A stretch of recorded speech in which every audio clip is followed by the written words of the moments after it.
Engineer Gold Mines is focused on the exploration and development of the historic high-grade Engineer Gold Mine situated 32 kilometers southwest of Atlan, British Columbia.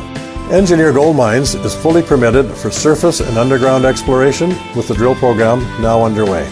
Engineer Gold Mines Limited trades on the TSX Venture Exchange, symbol EAU. For more information, please visit us at engineergoldmines.com.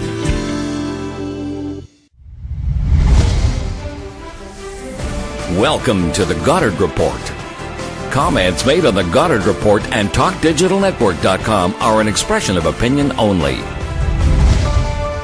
Here is Jim Goddard. My guest is Sharon Noble, director of the BC Coalition to Stop Smart Meters. Welcome back to the show, Sharon. Thank you very much, Jim. Sharon, is there legal action taking place in several countries who are concerned about 5G? Yes, there are. One of the major ones is in the United States.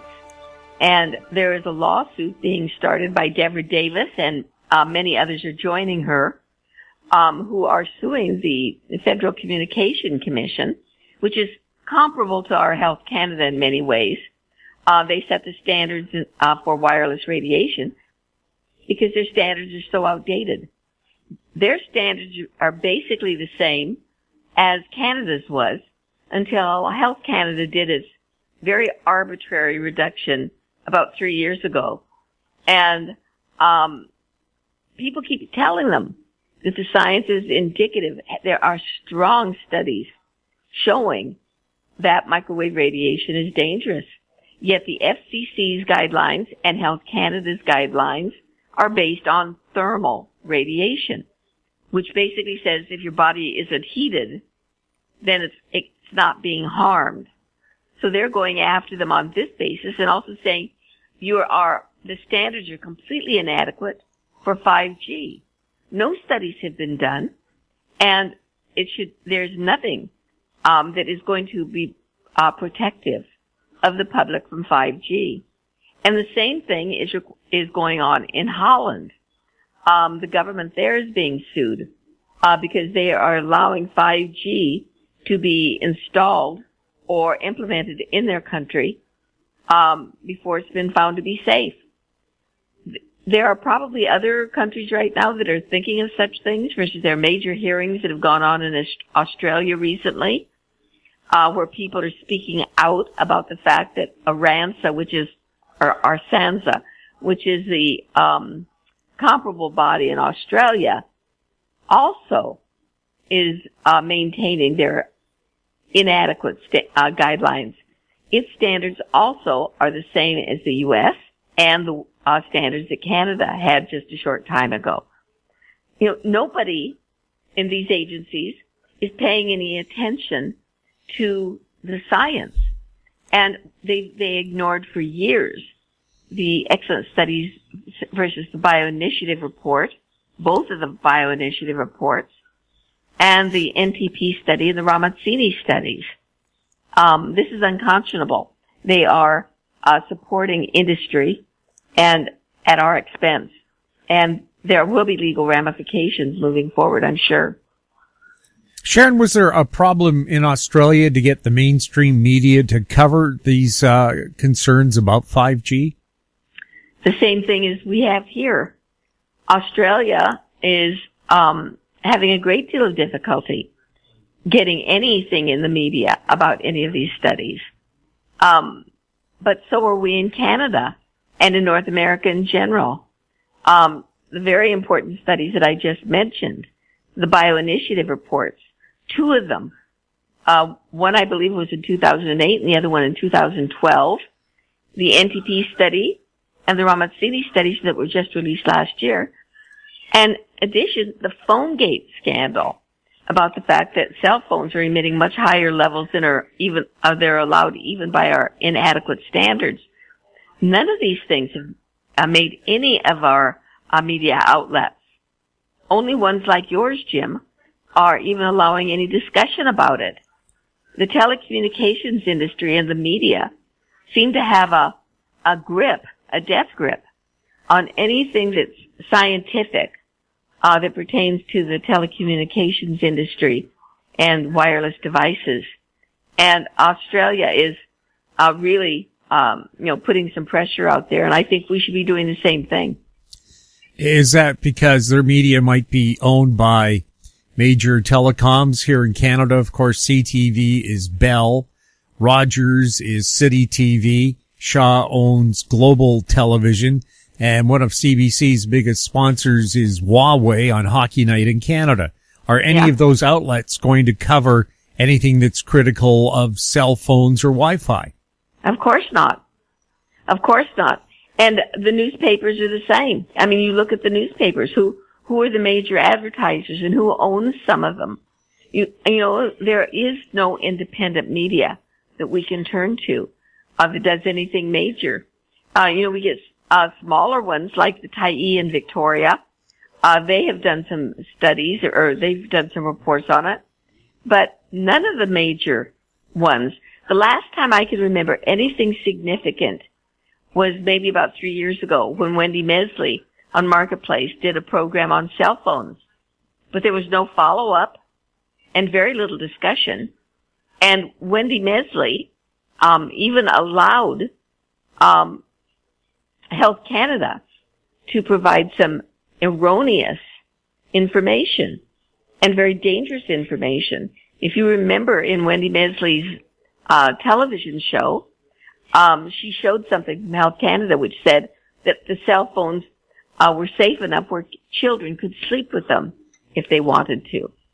I mean, this is irresponsibly dangerous. And unfortunately, I didn't see any follow-up from the CBC about that. We'll have more with Sharon Noble right after this. Cypress Development Corp. is developing a world-class lithium resource in the heart of Clayton Valley, Nevada. The size of the resource makes the Clayton Valley project a premier asset with the potential to impact the future of lithium supply. Cypress Development Corp. trades on the TSX Venture Exchange, symbol CYP, the OTCQB, symbol CYDVF, and on Frankfurt, symbol C1Z1. For more information, please visit our website, cypressdevelopmentcorp.com.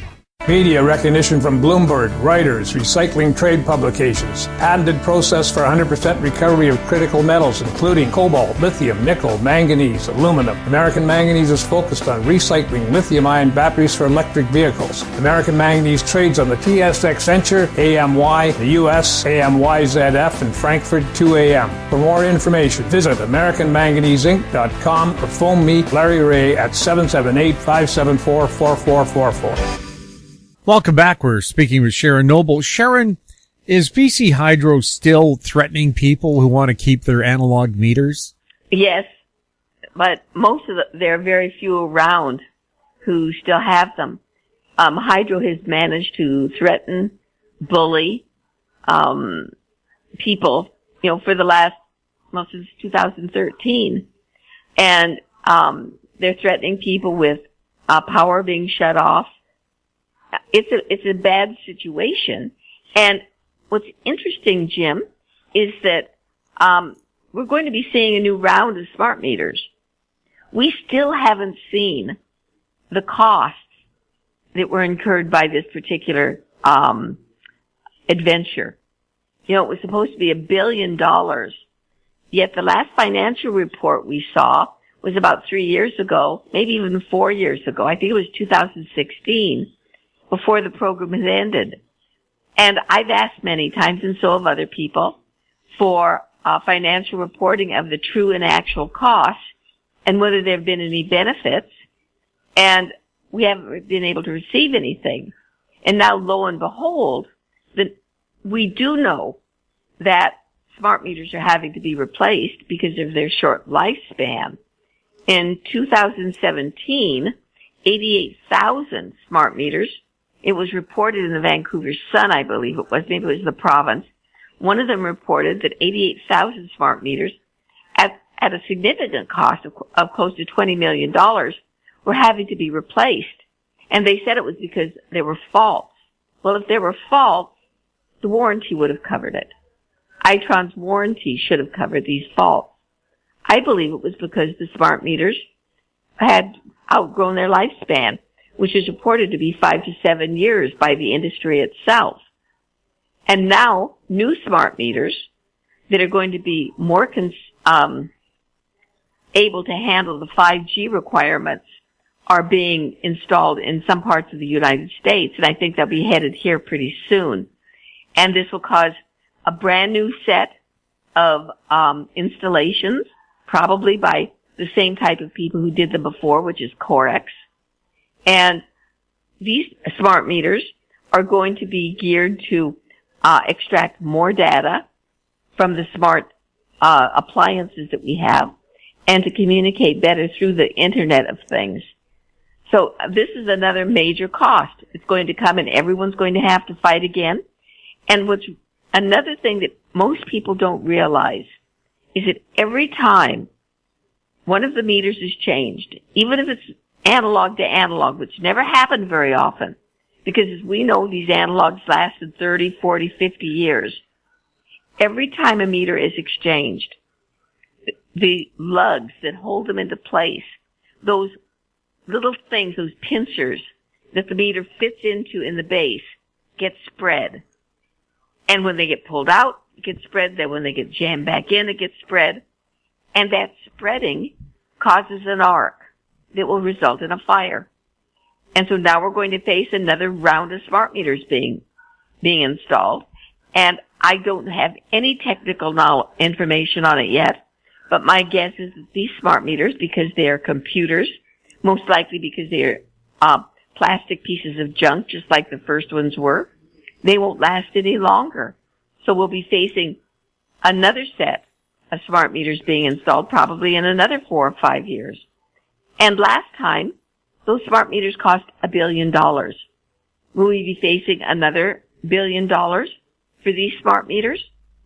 My guess is yes, but we probably will never know because Hydro is not releasing that information. I would suggest that people keep an eye on our updates and on the BC Utilities Commission for information about new smart meters being installed. We need to keep a close eye on this and make sure that we know what's happening. Do you expect if they install another wave of smart meters that we'll see another wave of smart meter fires because the electrical connections have been rattled around? For other reasons, yes, I do. There were many reasons that we saw rounds of fires, and I think, frankly, we're still seeing rounds of fires because I'm not tracking it anymore. I can't say how many. But many of the fires we saw were related to the fact that the installation was poorly done.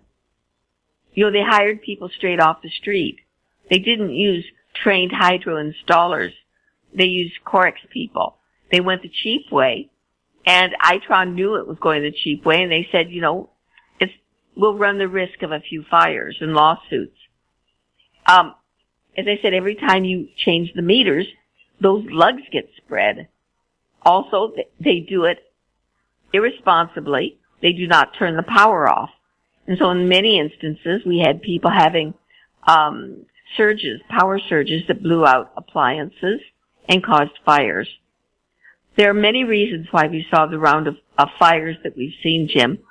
But certainly, having another round of smart meters being put in and the old ones taken out will not help us reduce the fire risk. We'll have more with Sharon Noble right after this. Aben Resources Limited is a gold exploration company with significant projects in British Columbia and the Yukon, trading on the TSX Venture Exchange, symbol ABN, and the OTCQB, symbol ABNAF. Surrounded by world-class gold deposits and mines, Aben's 23,000 hectares Forest Kerr Gold Project is located in the heart of the Golden Triangle in northwestern BC. For more information, visit us at abenresources.com. Don't miss out. Stay informed. Receive the HowStreet.com weekly recap with thought-provoking podcasts, radio, and articles delivered to your inbox. Sign up for the HowStreet.com weekly recap on our homepage at HowStreet.com. Welcome back. We're speaking with Sharon Noble. Sharon, every time I see a group of so-called environmental protesters gather, they're all taking film and video with their smartphones and sending their comments off in them. How harmful are smartphones themselves to the atmospheric environment? We're learning that they are extremely hazardous and dangerous to the environment. First of all, wireless technology uses a lot more energy. Whether it's smartphones or Wi-Fi or cell phones, they all use more energy. But a recent study showed that smartphones emit carbon dioxide into the environment, large amounts of carbon dioxide. In fact, the conclusion of that report said that using a smartphone, a single smartphone, for 1 hour for the year will emit as much carbon dioxide as a flight, round-trip flight. In fact, I think it said 2 round-trip flights between London and Glasgow, Scotland. That seems like an awful lot to me, but I don't know how much carbon dioxide the air flight uses. But emitting carbon dioxide into our atmosphere, as we know, is very dangerous. There's too much already. That's part of our problem. And what is ironic, Jim, is that so many activists, whether they're environmental activists or otherwise, seem to be unaware of the hazards that fellow activists causes, how important they are, and how we're all interrelated. And another thing that's concerning to me is that many activists who are concerned about wireless radiation use cell phones. This is inconsistent to me. And it's inconsistent to many of the people who are fighting this. Every time someone buys a new cell phone, whether it's a smartphone or not, this is sending a message to the cell phone companies that they've got increased users, that they have to make sure that they have enough cell towers around to provide the service. What we need to do is to stop using wireless devices. What we need to do is to use what we have that's available. For instance, fiber optic cable can provide most of the services we need. Most people use their wireless phones at home. Why is this needed? Get a landline. It's much safer. It's faster. It can't be hacked. It's much more secure. And it's much better for the environment as well as for your health. We shouldn't be using wireless devices at home at all. We can use wired for almost everything that we have. If you have to have a cell phone for emergency purposes in the car, then stop the cell phone usage in your home. Reduce the cell phone that your family members have. If you need an emergency phone in your car, you don't need 3 or 4 people in your car with cell phones. One would do the trick. And kids shouldn't be using cell phones. Many kids as young as 8 or 9 years old are going to school with cell phones. They don't need them. It's harming them and it's harming the environment. And some schools are now saying cell phones are not going to be accepted in schools. They don't need them. They shouldn't have them. And if people would look at their family members, if you've got 4 or 5 family members with 4 or 5 phones, cut it down to 1. This would save the environment and would send a message to the cell phone companies. We don't need you anymore. We want safe cell phone. We want safe communication means, and that is fiber optic cable and copper lines at home. Has a group who used to really support the use of Wi-Fi and cell phones suddenly come out and express concerns about 5G? Lots of them have. Many people all over the world are fighting 5G. In just about every country, groups are organizing. The Wi-Fi and smartphones are certainly of concern. They use 2G, 3G, 4G. This is 2nd, 3rd, and 4th generation. 5th generation is really pushing the envelope. But we shouldn't believe it's more dangerous than 4G, 3G, which will continue. these are very, very dangerous, and we need to get rid of all of them. Microwave radiation is microwave radiation. We know from tests that have been done over the last 40 and 50 years that microwave radiation of all sorts is dangerous. So we shouldn't assume, as many people are apt to do, that 5G is more dangerous. It's just dangerous in another way. With the milliwaves, we don't even know for sure how dangerous it is, but please don't think that it means that it's the other EMR, the 3G and 4G is safer. It's not. Are the electrical engineers still in favor of all this microwave radiation? Well, for years, the IEEE, which is, the International Organization of Electrical Engineers, has been, basically promoting wireless radiation and mouthing the statements that we hear from most of our agencies and from the industry that there's really no evidence of harm. But recently, they've been coming out with some pretty strong statements. As a matter of fact, they came out with one just, not long ago, just a week or so ago, saying that we need to recognize that wireless radiation is dangerous. They are acknowledging that the health effects have been demonstrated.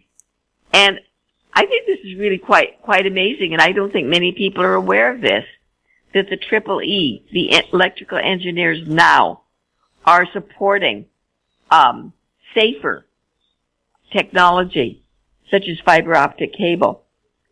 This is really quite major and significant is because they're going after ICNIRP and the World Health Organization as well and saying that, the studies that we have right now demonstrate it, and yet the agencies are quiet on the issue. To have something like the IEEE come out with something like this is very, very significant. They're also warning that the energy usage is extremely high. Sharon, thank you so much for chatting with us. Thank you very much, Jim. I always appreciate it. My guest has been Sharon Noble, Director of the BC Coalition to Stop Smart Meters. Sharon, is there a website people can go to? Yes, it's www.stopsmartmetersbc.com. If you have any questions for Sharon or any of our other guests, you can send them to info@howstreet.com, our YouTube channel, Talk Digital Network. We're on Twitter @TalkDigitalNet. We're also on Facebook. I'm Jim Goddard. Thank you for listening. Comments made on the Goddard Report and TalkDigitalNetwork.com are an expression of opinion only. The Goddard Report is available online and mobile at TalkDigitalNetwork.com. The Goddard Report is a production of Howe Street Media Incorporated.